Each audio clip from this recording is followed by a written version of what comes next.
welcome to the EPL and UCL Talks. And if you're joining us for this deep dive, you know exactly what we have to talk about, the event that just completely reset the Premier League title conversation last weekend. The stunning 3-1 victory by Leeds United over Chelsea at Elland Road. Absolutely stunning. I mean, just think about the narrative around Chelsea before that game. It was so strong. They were riding high, weren't they? They had these great results against Barcelona in Europe and that massive, massive win against Arsenal, even with 10 men. Yeah, and suddenly the conversation shifted. It wasn't just about top four anymore. People were seriously talking, could Chelsea be title contenders? And then, just like that, it all just evaporated in 90 minutes. Gone. That one defeat plus results elsewhere, and bang, Chelsea are down in fourth place. They're a full 9 points behind Arsenal now. It was a massive failure, unexpected. Okay, so let's unpack this. We have to figure out what went so wrong for Chelsea, but, maybe more importantly, what Leeds did so spectacularly right. Our mission today is to dive into these two, completely contrasting strategies. We need to understand the managerial calls that cost Chelsea and really get to grips with that intense, commanding performance from Leeds. And the reaction from pundits, from fans, it was immediate, wasn't it? And it was all aimed squarely at one person, Enzo Maresca. The manager.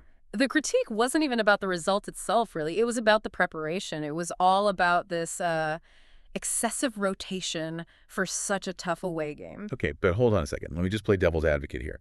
Maresca's rationale is pretty clear, right? He's trying to protect players. You've got guys like Reece James who are injury-prone. You've got the Champions League. The Christmas period's coming up. Isn't that just smart management? Looking at the long game, even if it means you drop 3 points in November. I mean, it's a compelling argument on paper. It really is. But this is the Premier League. In the real physical results now world of this league, you just cannot sacrifice momentum like that. But who did he leave out? That's the thing. He left two of his absolute best performers from the last game on the bench. Reece James, who looked incredible in midfield against Arsenal, back to his peak fitness, and Pedro Neto, who's been one of their most dangerous players all season. And James was playing midfield in that game, which is, a huge physical ask. Maybe Maresca was just thinking, I need him for January for Europe. I can only risk 30 minutes today. Yeah, but the counter-argument, and the result backs this up, is that Chelsea just aren't good enough right now to do that. They can't treat a tough away day at Leeds like a squad management exercise. Right. A peak Manchester City could rotate 5-6 players and still cruise to a win. Chelsea, right now, they needed their best 11 on that pitch to match the fire they knew Leeds would bring. And that gets us to the consistency problem, doesn't it? Because it wasn't just one change. He tweaked things all over the pitch. Up front, midfield, the defense. The entire spine. When you're constantly changing the lineup, how do you keep that chemistry? How do you maintain those standards you just built? That momentum is so fragile. It's impossible. You can't build that 12, 13 game run. You need to challenge for a title if the team changes every single week. So what's the alternative then? Look, the logical thing to do is this. If you're worried about fatigue, you start James and Neto. You let them dominate for 60 minutes, you get a lead, and then you take them off. Instead of bringing them on when you're already chasing the game. Exactly. He had to throw them on when they were already 2 goals down. The damage was done. You're just wasting their impact at that point. It's a huge lesson, especially with the Champions League. He can't just rotate a second team for Europe like he did in the Conference League. The stakes are way higher now. Okay, but we spent a lot of time on Chelsea's mistakes. We have to be fair here. This result was just as much about Leeds delivering an absolute tactical masterclass. Yeah, that's right. Even Maresca said it afterwards, very candidly. He said Leeds were better than them in, and I'm quoting here, all the aspects. Duels, second balls, organization, everything. So let's talk about Daniel Farke's strategy. He'd been under a bit of pressure, but he really pulled a rabbit out of the hat here. And apparently, Maresca even saw it coming. He did. He anticipated a switch, but, anticipation means nothing if you can't stop it. So what did Farke do? What was the change? He switched to a back five formation, a 3-5-2. He brought in 3 big, robust center backs, Rodon, Bizol, and Streak. Which is always tough to break out. Super tough. But when you combine that solid defensive block with this blistering, high-intensity press, it was just the perfect recipe to disrupt a rotated Chelsea team. That fire and physicality Maresca mentioned, it just looked like Chelsea couldn't cope at all. Leeds were closing down every inch of space, weren't they? And they made it count immediately. The organization was lethal. Jacques Bijol, the new center back, He scores his first Premier League goal just 6 minutes in, from a corner. Wow, that sets the tone right there. It absolutely does. And then the second goal, just before halftime, that was a direct result of that high press. Enzo Fernandez gets caught on the ball deep in his own half. Which is a cardinal sin against a press like that. A disaster. And Tanaka just pounces. He smashes in this powerful, swerving shot. That wasn't luck. That was perfect execution of a relentless tactical plan. The data on this is wild, isn't it? It really speaks to the harmony and the effort that Farke got out of them. It's staggering. Okay, so get this.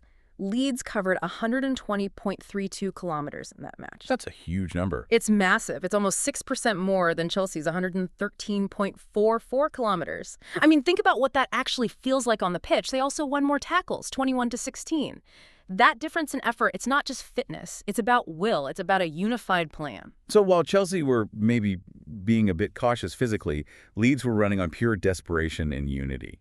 And that brings us to this really fascinating paradox in the stats. Right. Because Chelsea had all the ball, 71.1% possession. They completed 682 passes, which was their most in a league game all season. All season. And yet for all of that, Leeds created much, much better chances. We're talking an expected goals, an XG of 2.82 for Leeds. Chelsea's was a measly 1.11. And for anyone listening, what does that difference really mean? It means that based on the quality of their shots, Leeds should have scored almost 3 goals. They created high-probability chances. Chelsea, with the ball for over 70% of the game, barely created one clear-cut opportunity. So Leeds were just more efficient, more direct. Decisive, vertical, lethal.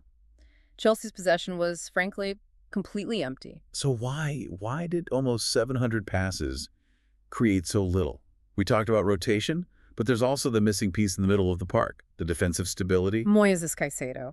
His absence was critical. He was out on a 3-match ban. And he's so important, especially against a high-pressing team like Leeds. He's that shield, isn't he? He just smothers those quick transitions. His value is right there in the numbers. Without him, Chelsea have only won 2 of 8 league matches when he starts. They've won 43 out of 82. It's a huge difference. And you see it on the pitch. Oh, definitely. His replacement, Andre Santos, he really struggled. He was just overrun. And that space between Chelsea's defense and midfield, it became a highway for Leeds counters.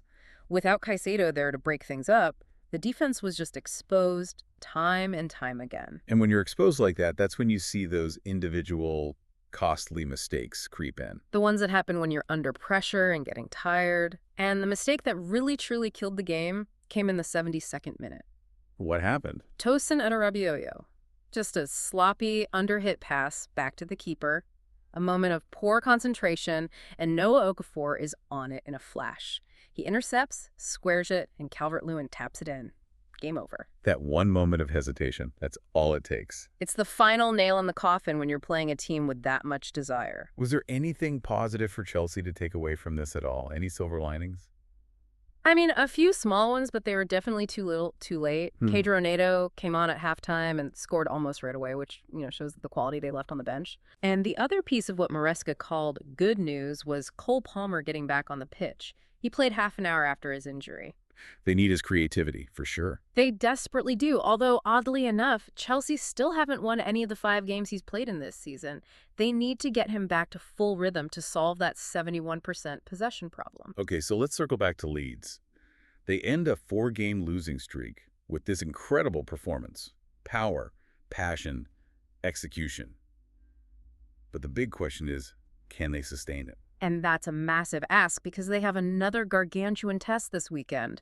Liverpool are coming to Elland Road. Can they really run 120 kilometers again on such a short turnaround? It's physically and mentally so taxing, but, the analysis is fascinating. It suggests that if Leeds can bring that same intensity, that same organization, then Liverpool could face very similar problems. Because Liverpool's defense can be vulnerable to a high press. Exactly. If Farke's men can turn it into another physical dogfight, they've got the blueprint to cause a real upset. And what about Chelsea? Maresca has to reset, and fast. They're away to Bournemouth next, and he's expecting a very similar high-intensity environment. So he has a big decision to make. Does he scrap the rotation to get consistency back, or does he stick with managing long-term fitness? He got that balance completely wrong in Elland Road. He really did. So when you take a step back from the shock result, what's the big lesson here for all of us?